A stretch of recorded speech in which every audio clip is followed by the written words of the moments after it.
Visit کرنے کے لیے آیا تھا تو اس کے لیے یہ بات نہایت ہی تعجب آور ہوئی کہ یہ مدرسہ اچانک کیسے اس قدر جمع غفیر سے اور اس قدر طلاب سے کھچا کھچ بھر گیا ہے۔ لہٰذا ملا عبداللہ تونی سے سوال کیا کہ آخوند بتائیں یہ کیا ماجرا ہے، یہ کیا ماجرا ہے کہ آپ کا مدرسہ اس طرح سے طلاب سے کھچا کھچ بھرا ہوا ہے؟ تو ملا عبداللہ تونی نے کہا کہ دراصل ماجرا یہ ہے کہ جب اس شہر کے عوام نے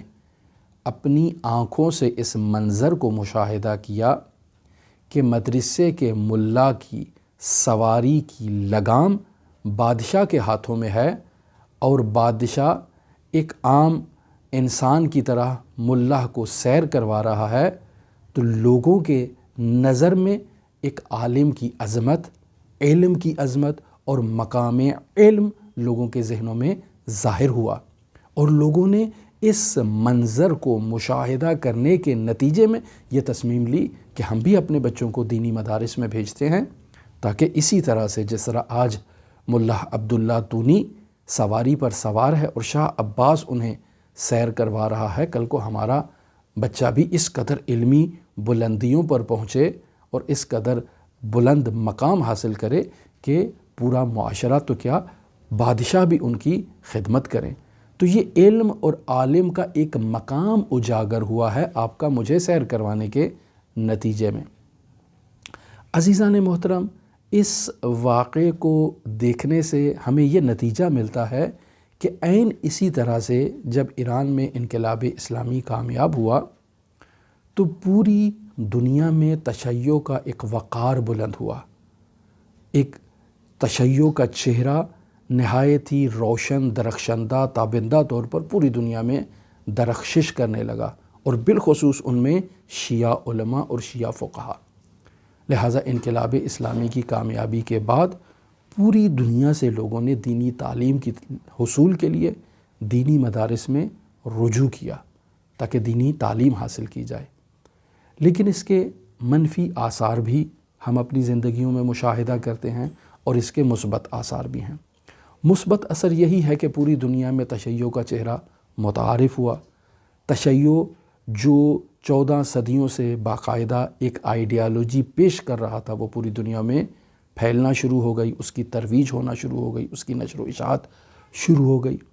لیکن اس کا منفی پہلو یہ ہوا کہ بہت سے لوگ دنیا کی خاطر، حصول مقام کی خاطر، جاہ و حشم کی خاطر دینی مدارس کی طرف انہوں نے رجوع کیا۔ لہٰذا وہ حوزہائے علمیہ کا جو ایک طرۂ امتیاز ہوا کرتا تھا، تقویٰ، پرہیزگاری، وہ آہستہ آہستہ ماند پڑتی گئی، اور لوگوں میں یہی دنیاوی مقام منصب کے حصول کے لیے تعلیم حاصل کرنا یہ ایک مطمع نظر بن گیا۔ جیسا آپ دیکھتے ہیں آج کل کے معاشرے میں جب کوئی انسان اپنے بچے کو تعلیم دلوانا چاہتا ہے تو وہ دیکھتا ہے کہ کون سی فیلڈ میں اپنے بچے کو بھیجے جس کا مستقبل روشن ہو،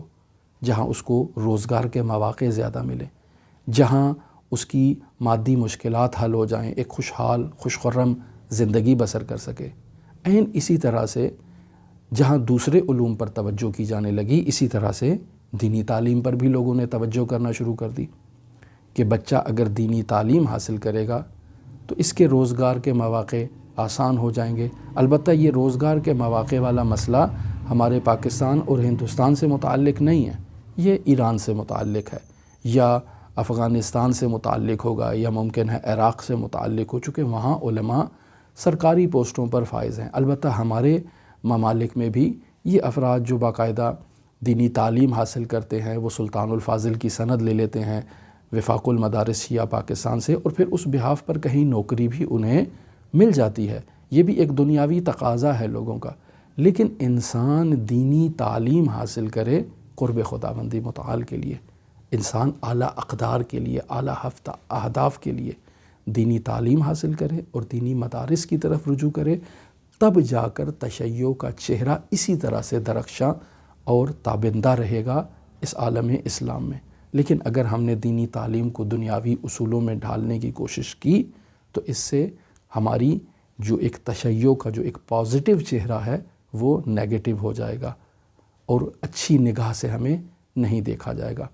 لہٰذا میری نظر میں انقلاب اسلامی کے جو منفی اور نیگیٹو آثار ہیں ان میں حوزہائے علمیہ کی زبوحالی، پستی اور حوزوی نظام کی نابودی ہے۔ ہم دیکھتے ہیں کہ کیسے جلیل القدر علماء انقلاب اسلامی سے پہلے موجود تھے، باتقوا شخصیات،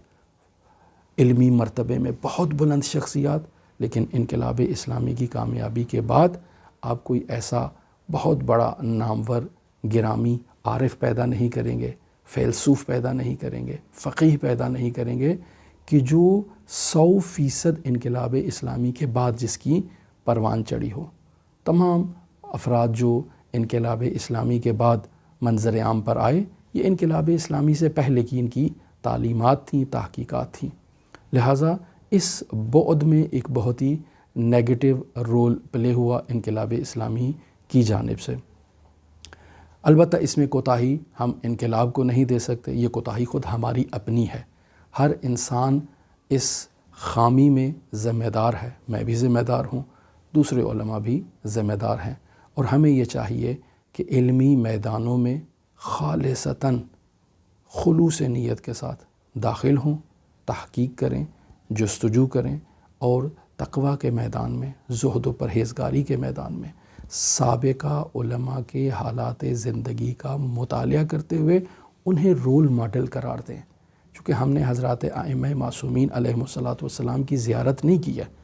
لیکن ہم آیت اللہ بہجت کی زیارت کر کے اس بات کو بیان کر سکتے ہیں کہ امام معصوم آغا بہجت سے 1000 گنا بہتر تھے۔ یہ تو ان کے قدموں کی خاک بھی نہیں، یہ تو ان کے اصحاب کے قدموں کی خاک بھی نہیں، لیکن اس قدر عظیم مرتبہ ہے ان کا، تو خود وہ ہستیاں کیسی ہوں گی۔ ہمارے ایسے فقہا گزرے ہیں کہ جن کے حالات زندگی ہمارے لیے باعث درس ہیں۔ لہٰذا ہماری دعا ہے کہ خداوند متعال ہماری اصلاح کرے۔ یہ جو نظام حوزہ علمیہ جس میں تھوڑی بہت جو کوتاہیاں اور خامیاں ہو چکی ہیں، خداوند متعال ہمیں ان خامیوں کی اصلاح کرنے کی توفیق عطا فرمائے، اور خداوند متعال ہمیں اسلام و مسلمین کی سربلندی کے لیے کردار ادا کرنے کی توفیق عطا فرمائے۔ حضرت صاحب العصر والزمان کے ظہور کی تعجیل کے ساتھ آپ تمام مؤمنین سے اجازت چاہتے ہیں۔ اللہم صلی علی محمد و آل محمد وعجل فرج قائم آل محمد۔